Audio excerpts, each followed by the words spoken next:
ಹೋಗುವಾಗ ಈ ಹೆಂಗ್ಸು ಅಲ್ಲಿದ್ದ ನಾನು ನೋಡಿದೆ.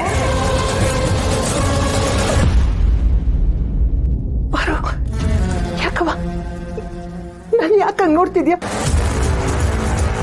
ಇದು ನನ್ನ ಚೀಲಕ್ಕೆ ಹೆಂಗ್ ಬಂತು ಅಂತ ನಂಗೆ ಗೊತ್ತಿಲ್ಲ.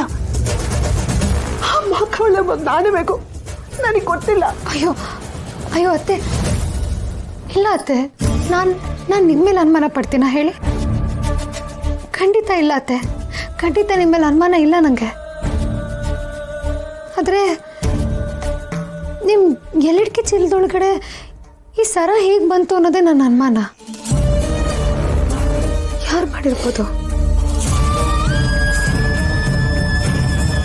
ಯಾರೋ ಕಿರಾತಕರೇ ಈ ಕೆಲಸ ಮಾಡಿದ್ದಾರೆ ಅತ್ತೆ. ಅದ್ಯಾರು ಅಂತ ನಾನು ಕಂಡು ಹಿಡಿತೇನೆ.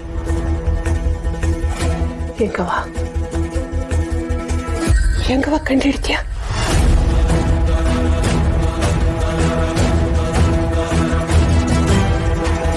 ಗೊತ್ತಾಗತ್ತೆ ಅತ್ತೆ, ಗೊತ್ತಾಗತ್ತೆ ಅತ್ತೆ. ಈ ಒಡವೆಗಳಲ್ಲಿ ಹಾಲ್ ಮಾರ್ಕ್ ಅಂತಿರತ್ತೆ, ಅದ್ರ ಜೊತೆ ಸೀರಿಯಲ್ ನಂಬರ್ ಕೊಟ್ಟಿರ್ತಾರೆ. ಈಗ ಗಾಡಿಗಳಿಗೆ ನಂಬರ್ ಪ್ಲೇಟ್ ಅಂತ ಇರುತ್ತಲ್ಲ, ಆ ನಂಬರ್ ಹಾಕಿದ ತಕ್ಷಣ ಆ ಗಾಡಿ ಎಲ್ಲಿಂದ ತೊಗೊಂಡಿದ್ದು, ಯಾರ ಹೆಸರಲ್ಲಿ ತೊಗೊಂಡಿದ್ದು ಅಂತ ಗೊತ್ತಾಗ್ಬಿಡುತ್ತೆ. ಮೊದಲು ಪಂಚಾಯತಿ ಒಂದಾಗಲಿ, ಯಾರು ಅಂತ ಕಂಡು ಹಿಡಿತೀನಿ.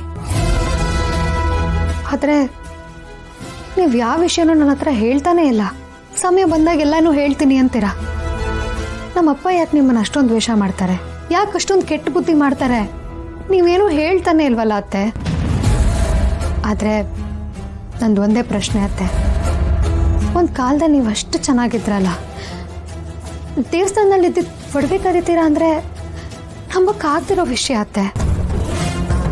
ಆದರೆ ನಿಮ್ಮೆಲ್ಲ ಅಪವಾದ ಹೇಗೆ ಬಂತತ್ತೆ?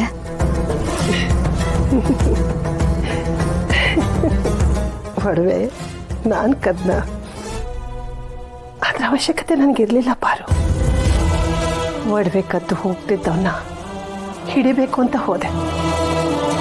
ಆದರೆ ನಿಮ್ಮಪ್ಪ ನಾನೇ ಕದ್ದೆ ಅಂತ ನನ್ನ ಮೇಲೆ ಆರೋಪ ಹೊರಿಸಿ ಊರಿಂದ ಹೊರಗಟ್ಟಿದ್ರು.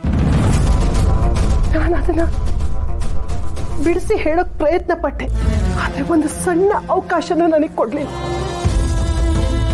ಒಟ್ಟಿನಲ್ಲಿ ನಾನು ದೃಷ್ಟಿ ಅಷ್ಟೇ. ಇನ್ನೇನು ಕೇಳಬೇಡ, ನೀನು ಕೇಳಬೇಡ ಪಾರು.